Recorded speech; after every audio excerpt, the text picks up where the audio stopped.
Hello friends, नमस्कार। आप सभी का बहुत बहुत स्वागत है आपके अपने चैनल टीचिंग क्लासेस विद नीलम में।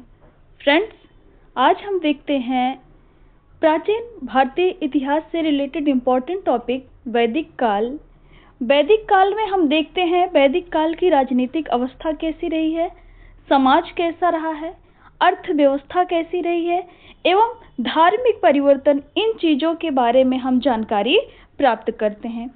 तो फ्रेंड्स, हम क्वेश्चन पर आते हैं और देखते हैं कि क्वेश्चन में क्या कहा जा रहा है। क्वेश्चन में कहा जा रहा है कि 10 राजाओं की लड़ाई किस नदी के तट पर हुई थी। 10 राजाओं की लड़ाई किस नदी के तट पर हुई थी। तो इसमें बताया गया है कि सतुद्री, बीतस्ता, सिंधु, परुशड़ी नदी। इनमें से 10 राजाओं की लड़ाई किस नदी के तट पर हुई।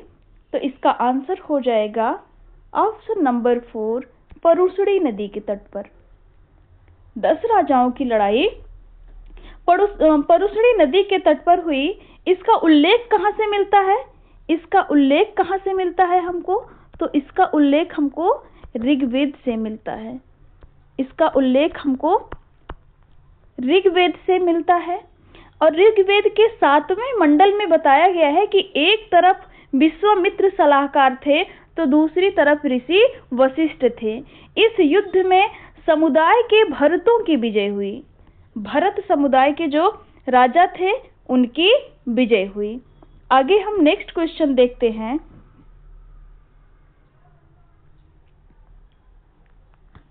अस्किनी नदी का प्राचीन नाम क्या है? अस्किनी नदी का प्राचीन नाम क्या है? सरस्वती, ब्यास, चिनाब, घग्गर। अस्किनी नदी का प्राचीन नाम क्या है? तो ऑप्शन इसका क्या सही हो जाएगा? Option number 3, Chenab.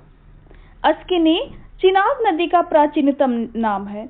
और ब्यास का बिपाशा, ब्यास का बिपाशा, घग्गर का दृश्यवती।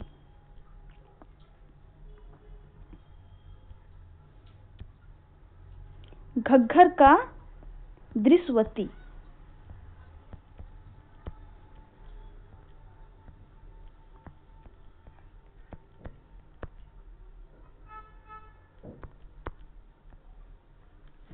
और सरस्वती का प्राचीनतम नाम चिंतक है। सरस्वती का प्राचीनतम नाम चिंतक है। तो अस्किनी किसका हो गया? चिनाब का। Option number 3। नेक्स्ट क्वेश्चन देखते हैं।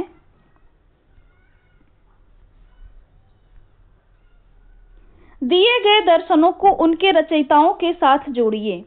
दिए गए दर्शनों को उनके रचयिताओं के साथ जोड़िए। एक तरफ से दर्शनों के नाम दिए गए हैं न्याय, सांख्य, वैशेषिक, योग्य, पूर्व मीमांसा, उत्तर मीमांसा। और दूसरी तरफ उनके रचयिता कौन है इनके बारे में बताया गया है।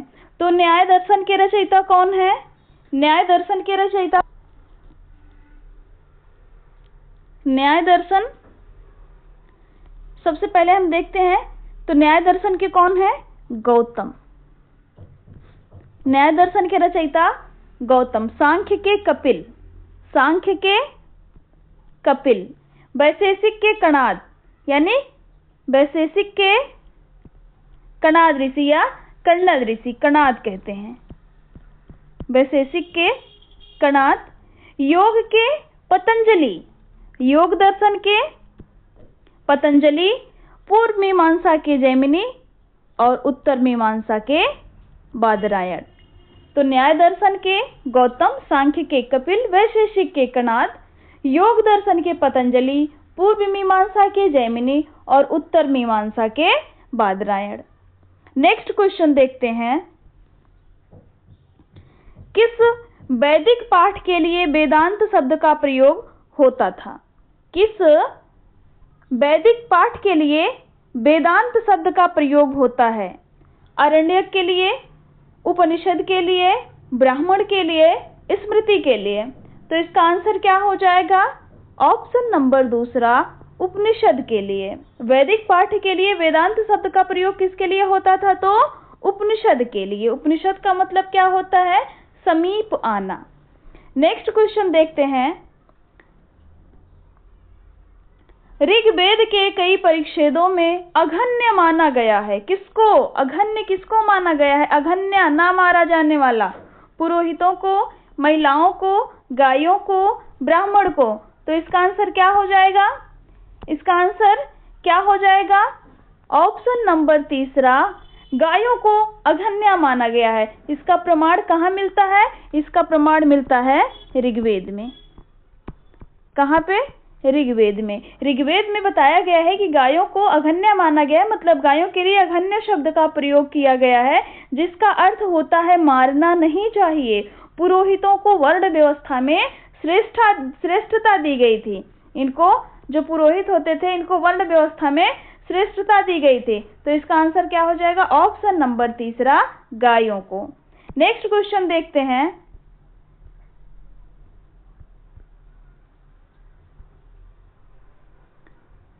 संकल्पना से मानव को गृहस्थ धर्म से संबंधित इन नीतियों को विस्तार पूर्वक दिया गया है।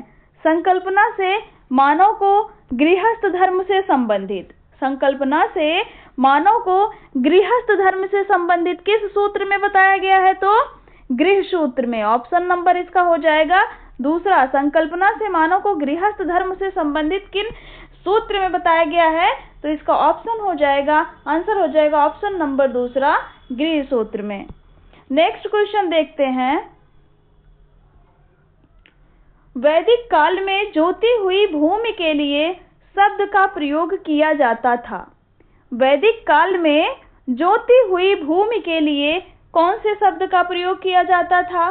उर्वरा का, यावा का, धान्य का, या उपरोक्त में से कोई नहीं? उर्वरा का, यावा का, धान्य का, या इनमें से कोई नहीं?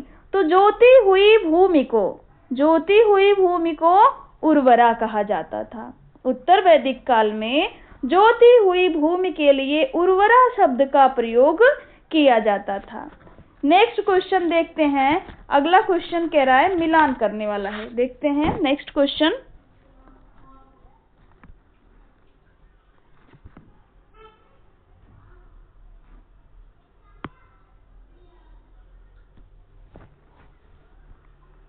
बीच में काफी स्पेस हो गया है, तो इधर हम देखते हैं। मिलान कीजिए। उतर्या, उतर्या का मतलब क्या होता है? अधिवास का मतलब क्या होता है?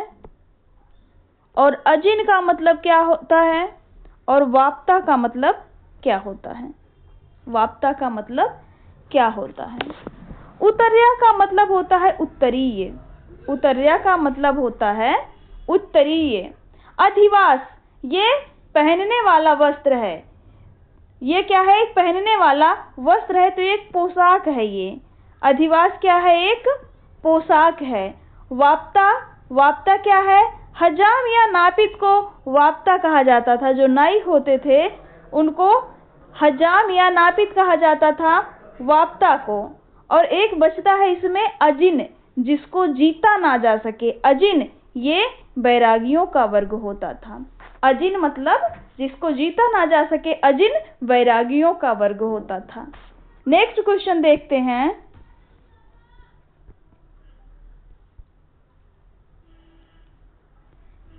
ऋग्वेद का जन्म उत्तर पश्चिम में नहीं हुआ था, लेकिन ईरान में हुआ था। इस सिद्धांत के प्रतिपादक रहे हैं। ऋग्वेद का जन्म उत्तर पश्चिम में नहीं हुआ था, लेकिन ईरान में हुआ था। तो इसके प्रतिपादक कौन रहे हैं? मैक्स मूलर, प्रोफेसर जैकोबी, जे हर्टल, जी हुसिंग। तो इसका आंसर क्या हो जाएगा? इसका आंसर हो जाएगा option number 1, Max Muller. Max Muller ने माना है कि ऋग्वेद का जन्म उत्तर पश्चिम भारत में नहीं हुआ था, लेकिन कहाँ हुआ? ईरान में। कहाँ पे माना इन्होंने? ईरान में। नेक्स्ट क्वेश्चन देखते हैं।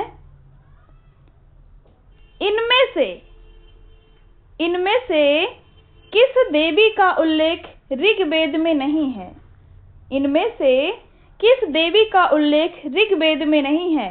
सीता का, तारावती का, उषा का, अदिति का। तो हम देखते हैं इसका आंसर क्या हो जाएगा। एक सीता का, तारावती, पहला और दूसरा दोनों नहीं है, 1 2 यानी ये भी कट गया, ये भी कट गया, 1 2 4,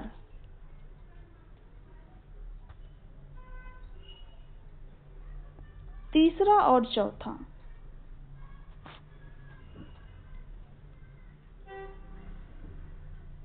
सॉरी, क्वेश्चन देखिए, हाँ कह रहा है इसमें इनमें से कौन सा नहीं है, तो सीता का नहीं है और तारावती का नहीं है, ये नहीं शब्द कंफ्यूज कर दिया।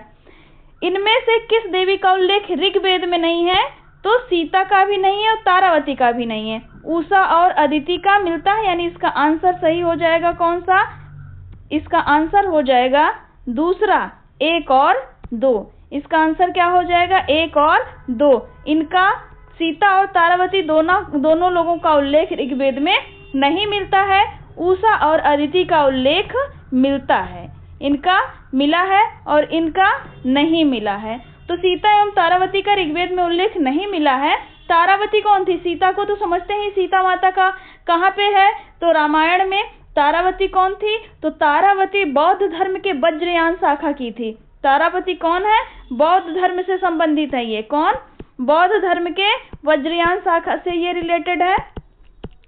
और इधर हम देखते हैं उषा को, तो उषा एवं अदिति इन दोनों लोगों का ऋग्वेद में वर्णन मिलता है। हम आगे देखते हैं नेक्स्ट क्वेश्चन।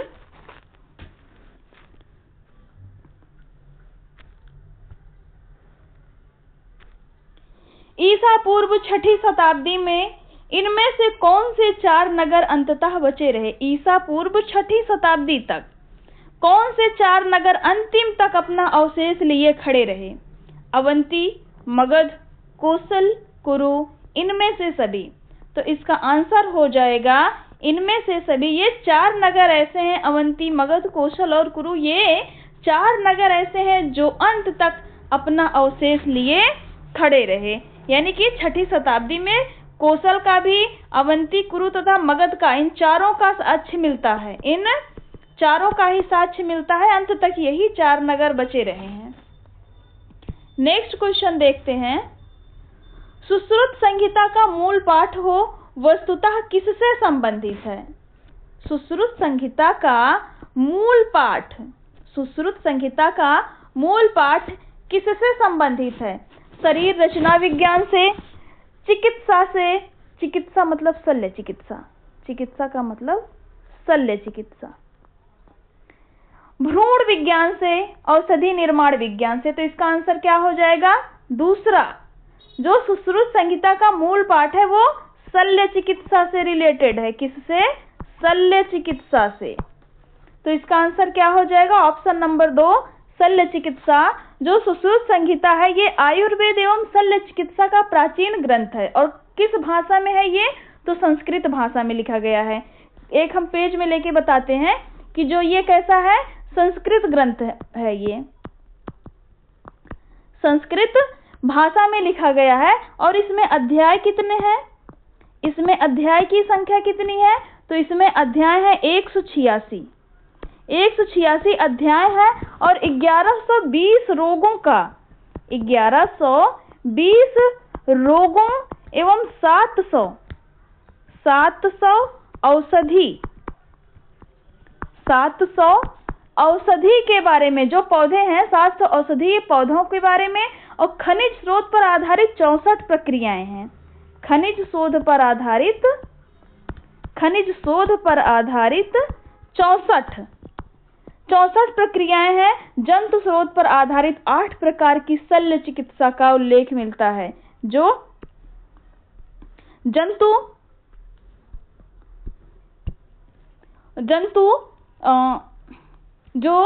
क्या कहते हैं कि जंतु स्रोत है, जंतु स्रोत पर आधारित प्रक्रियाओं में 8 प्रकार की शल्य चिकित्साओं का उल्लेख मिलता है। तो आप लोग इसका स्क्रीनशॉट ले सकते हैं। नेक्स्ट देखते हैं, हम आगे अपने क्वेश्चन पर आते हैं। तो देखते हैं इसमें क्या बताया गया है। तो सुश्रुत संहिता का जो मूल पाठ है वो किससे संबंधित है, तो शल्य चिकित्सा से ऑप्शन नंबर दूसरा हो जाएगा इसका। आगे हम देखते हैं नेक्स्ट क्वेश्चन। बाघभट्ट की अष्टांग हृदय पुस्तक किससे संबंधित है? बाघभट्ट की अष्टांग हृदय पुस्तक किससे संबंधित है? आयुर्वेद से, दर्शन से, भाषा विज्ञान से, संगीत से। तो इसका आंसर क्या हो जाएगा? आयुर्वेद से। ऑप्शन नंबर पहला आयुर्वेद से। जो बाघभट्ट की पुस्तक है अष्टांग हृदय, इसमें आयुर्वेद के संपूर्ण विषय जैसे काय, शल्य,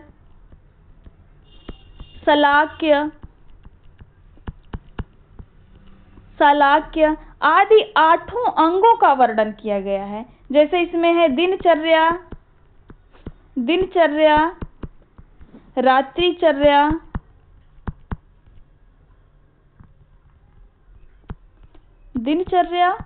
रात्रिचर्या,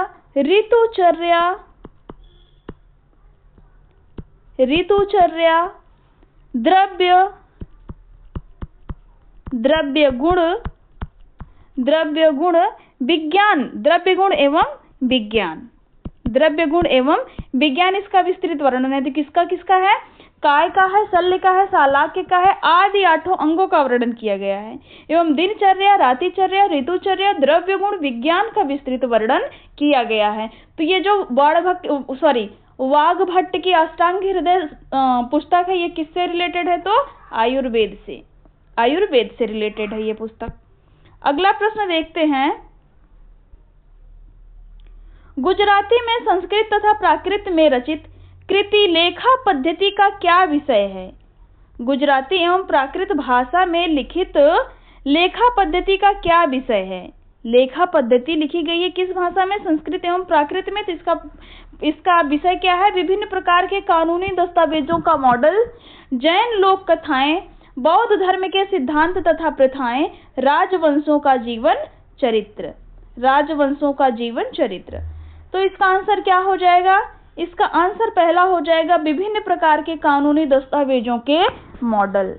लेखा पद्धति का संकलन एक अज्ञात लेखक द्वारा किया गया। इनके लेखक के बारे में जानकारी नहीं मिलती है। यह वास्तविक या नमूना दस्तावेजों का एक संग्रह है जिसमें सार्वजनिक लेन देन के उपयोग में प्रशासन, भूमि, अनुदानों का मसौदा तैयार करने के लिए नियम, बैंकिंग प्रणाली, न्यायिक विवाद, इन चीजों का उल्लेख मिलता है। तो इनके लेखक अज्ञात हैं। और ये किस भाषा में है? तो संस्कृत एवं प्राकृत भाषा में। क्या है ये? यह एक वास्तविक नमूना दस्तावेज का संग्रह है।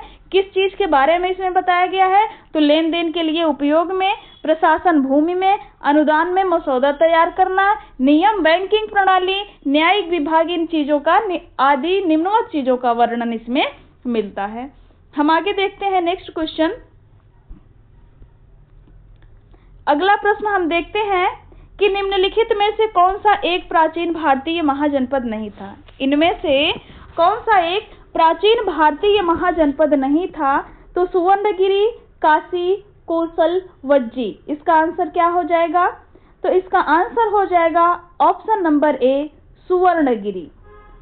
काशी, कोसल, वज्जी ये क्या हैं? महाजनपद हैं। ये 16 महाजनपदों की सूची में आते हैं। सुवर्णगिरी ये महाजनपदों में इसका वर्णन नहीं किया गया है। सुवर्णगिरी प्राचीन भारतीय 16 महाजनपदों में नहीं आता। सुवर्णगिरी का मतलब होता है सोने का पर्वत। ये कहाँ पे स्थित है? तो भारत के कर्नाटक राज्य के कोपल जिले में स्थित है। और ये क्या है? तो ये एक ऐतिहासिक स्थल है। इसे कनकगिरी भी कहा जाता है। तो ये आप ध्यान में ये रखेंगे कि ये स्थित कहाँ पर है? तो कर्नाटक के कोप्पल जिले में, कर्नाटक राज्य के कोप्पल जिले में। और इसका मतलब क्या होता है? सुवर्णगिरी का मतलब क्या होता है? सोने का पर्वत। सुवर्णगिरी का मतलब क्या होता है? सोने का पर्वत। और इसको और किस नाम से जाना जाता है? तो कनकगिरी के नाम से भी इसको जाना जाता है। कनकगिरी नाम से भी जाना जाता है। तो इसका आंसर क्या हो जाएगा? Option number A, Suvarnagiri.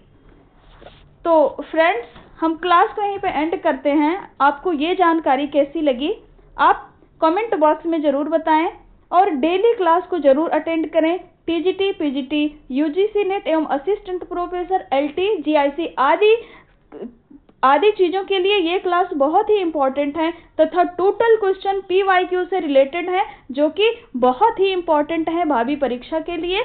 तो आप हमसे जुड़े, चैनल को सब्सक्राइब करें, वीडियो को लाइक करें, अधिक से अधिक शेयर करें, अपना सपोर्ट बनाए रखें। आपका सपोर्ट हमारे लिए बहुत ही महत्वपूर्ण है और ये क्लासें आपके लिए बहुत ही ज़्यादा महत्वपूर्ण साबित हो सकती हैं। तो कृपया इनसे जुड़े रहें और अपनी तैयारी को एक नियमित आयाम दें। हम क्लास को यहीं पे एंड करते हैं। यदि आपको अन्य किसी टॉपिक पर ऐसे ही रिलेटेड क्वेश्चन चाहिए तो आप उसके लिए भी हमें सजेस्ट कर सकते हैं। और हाँ, यदि आप यूजीसी नेट, टीजीटी, पीजीटी के लिए अच्छे से तैयारी करना चाह रहे हैं तो पीवाईक्यूज के लिए यहाँ पे जुड़े रहें। जय हिंद, वंदे मातरम।